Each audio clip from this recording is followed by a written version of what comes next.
Hi, my name is Kat, and I had vertical gastrectomy 2 years from today, on August 8th, 2018. I had a high starting weight of 370 pounds. That was the highest weight I recorded. My program required me to lose a set amount of weight before I could be approved for surgery, and the weight that I was given was 40 pounds. So by the time I got to my surgery day, I lost a total of 50 pounds. So from there, so that means my day of surgery date was 320 pounds. I was kind of lucky that everything was kind of round. And as of today, 2 years after that surgery, I am 100 and I can do this, 178.4, which is a total of 191.6 pounds. I'd hoped to get to 200. I thought that would be just peachy.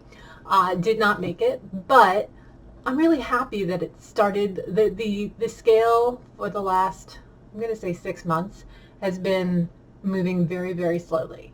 I have gone, I will usually like go up and down and up and down and up and down, which is completely normal for most people. It's not like unusual for that to happen.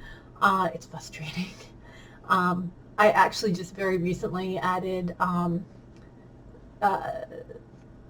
apple cider vinegar to my plan, and that, I don't know if it actually started moving the scale or if it just, is just a placebo. But yeah, it started moving the scale down. I take 2 tablespoons of apple cider vinegar in the morning.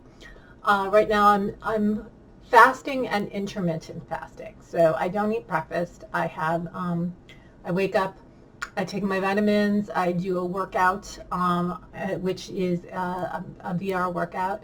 Right now I'm doing Supernatural. I'm not sure if I'm going to keep doing Supernatural, but it is, I'm doing the free 30-day tryout, and so far there are things that I like very much about it, but there are other things that I just don't care that much about, and it's at the end of 30 days I have to commit to over like $170 for the year as a monthly subscription, or it's cheaper if you do annually. So I'm like, do I want to do that? I don't know yet.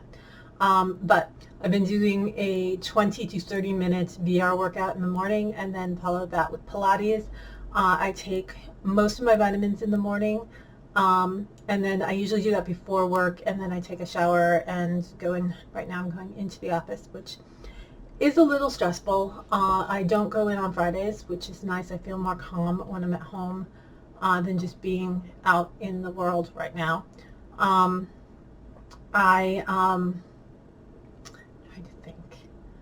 I have been eating pretty good. I haven't really been, like when I first started going back to work, I was really wanting to snack, and I did on occasion snack. I have pulled that back. I have not been snacking recently. I have been using the app Zero to do, like I said, I intermittent fast. So usually I do an 18-6 fast, which is 18 hours where I am fasted, which sounds like a lot unless you think about the fact that usually about 12 of those I'm asleep. Well, maybe not 12, but for 8 or 9 of those hours I'm asleep.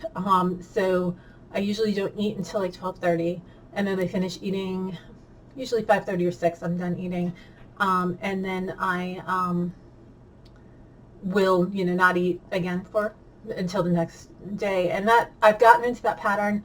Drink a lot of water. I'm drinking at this point, I think I'm drinking about 100 to 120 ounces of water or drinks a day. I actually right now having this vitamin water, zero sugar squeezed, which is a lemonade flavor, and it is 0 carbs, and well, not 0 carbs, it's 3 carbs, but it's 0 sugar, as it's called, 0 sugar. But I actually just got it. It tastes like lemonade, which is nice, especially during the summer to have something that's lemonade, and 3 carbs is not really all that negligible. And the serving size is in fact 1 bottle, which is nice because a lot of serving sizes are like, oh yeah, it's only 5 carbs, but that's half the bottle, and yeah, nope. But yes, I've been doing apple cider vinegar with my vitamins in the morning.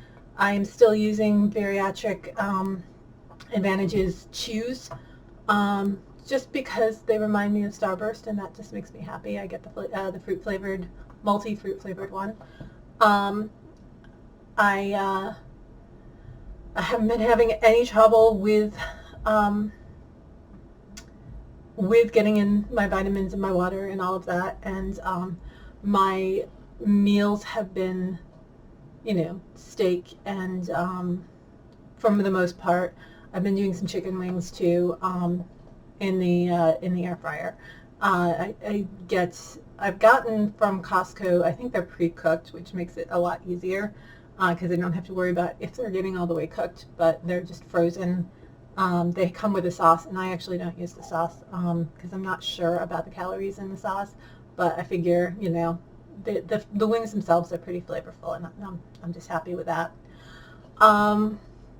Like I said, getting in decent exercise. I've been really working on planning things out, and like having everything ready for me in the morning. Like I get up, I have an iWatch, Apple Watch, and it gives me an alarm when I need to get up, and I sort of do a little meditation thing before I fully up. Then I just throw on some sweats, go down, do my exercise, come back up, and take my vitamins, and then come back up and take my shower and all that. My husband is working from home, so he doesn't have to get up as early as I do. So, sometimes it's nice to, spend a little time with him if I'm up early enough and he's awake. That's nice, but it doesn't always happen. And then I have been doing, like, I got up to my first 24-hour fast, and it's not that bad. Basically, it's similar to what some people call OMAD, which is 1 meal a day. So like I'll have dinner, and then I won't eat until dinner the next day.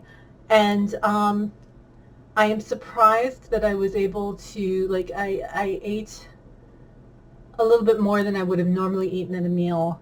And I think it's because, like I even took a break because I'm like, I want to have enough. My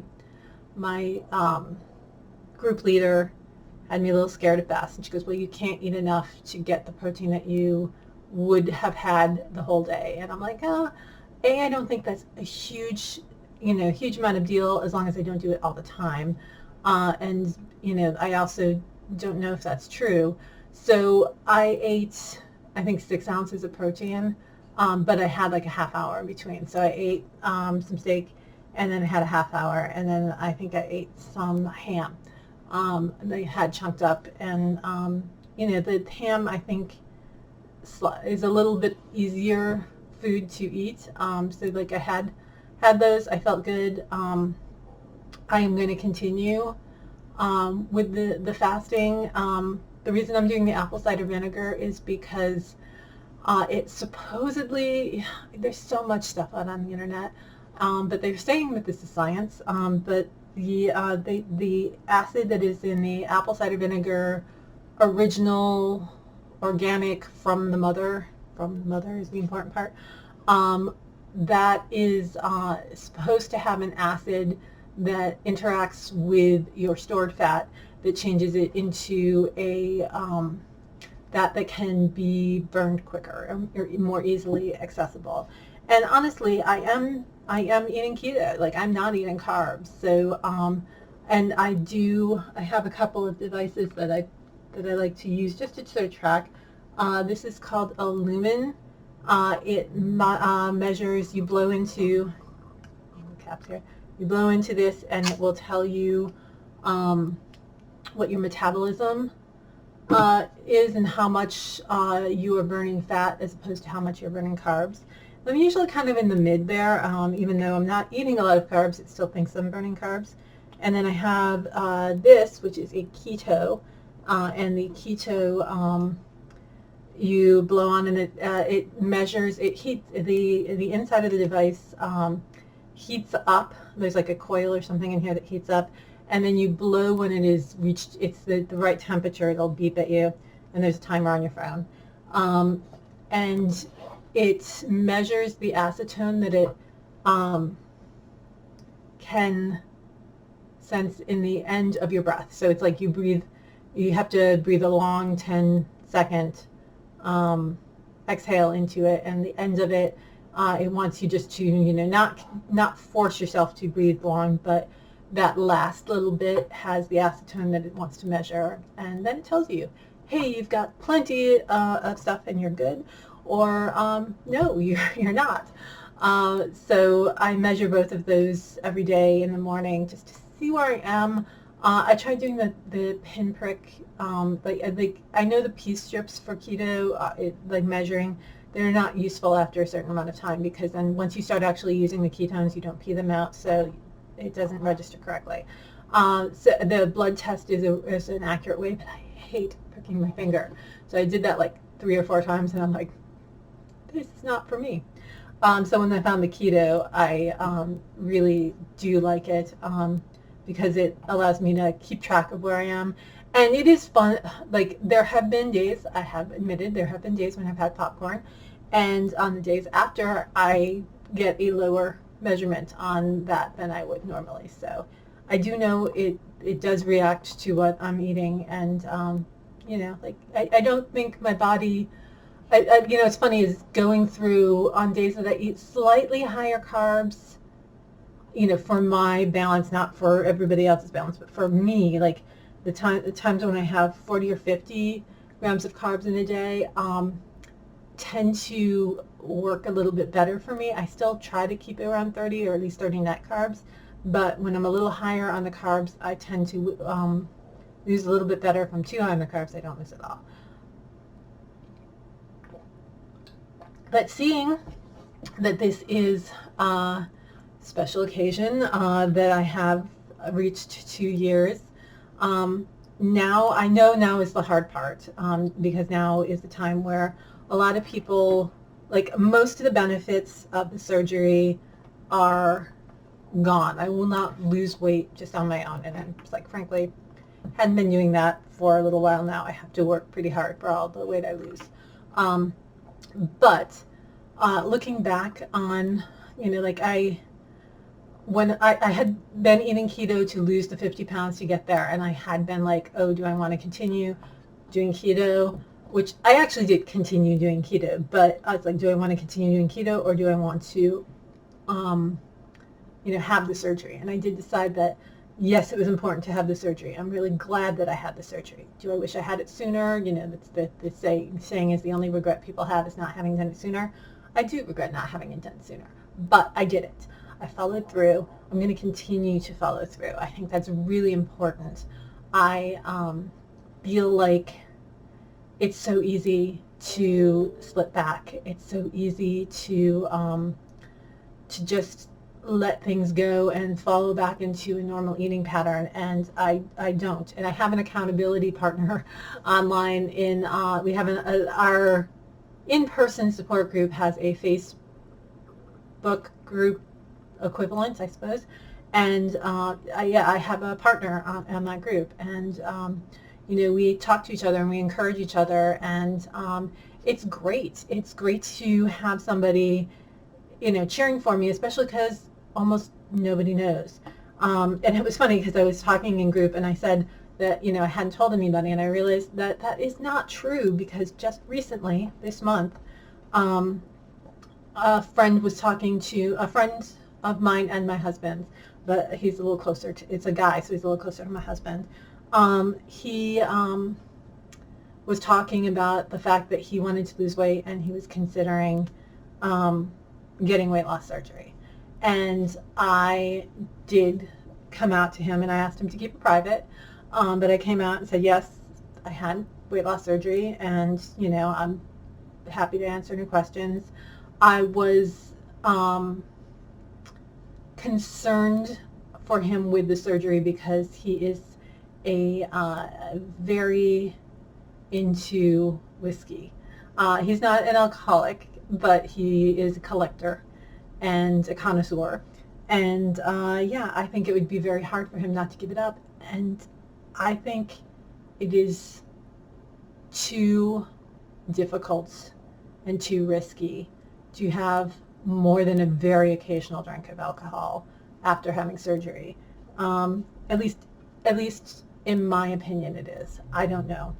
But he was funny because he was like, oh, maybe I just need to exercise more. And it's like, no, dude, it's not exercise. You're not, everyone who thinks they're going to lose weight through exercise, it drives me bonkers because it's like, yeah, it makes you healthier. And yes, I totally think you should exercise. And I'm not saying don't exercise. Just don't berate yourself when you don't lose the weight through exercise, because exercise alone, you can't out exercise a bad diet. And it wasn't until, I mean, it's funny, I wouldn't have thought that my diet, the way I eat, I wouldn't have thought, hey, that's a healthy diet. Like the way I eat now, it's like, I had for dinner last night, I had a cheeseburger, a single patty cheeseburger from Five Guys with no bun. And I had some pickles for dessert. Yeah, and I wouldn't have thought, hey, that's a healthy way to eat, but you know, it kind of is. And it makes, when I think about it, it makes sense. You know, that I'm getting the nutrition that I need, and that I think everything is working out the way it needs to be. I'm really happy for the support of my husband. He has been fabulous. He is, you know, we're still eating keto, and we're both committed to this as a lifestyle, not just a diet that we will go off of when we lose the weight. It's like, if I hit, like, what do I want to do? It's like, I'm at 2 years now. I still want to lose, if I lose 10 more pounds, like if I get down into the 160s, I will be very happy.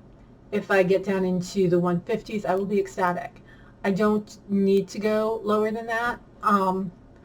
If I can, I'm not going to be unhappy, but I don't think my body wants to do that because it's fighting so much for every pound that I'm doing now.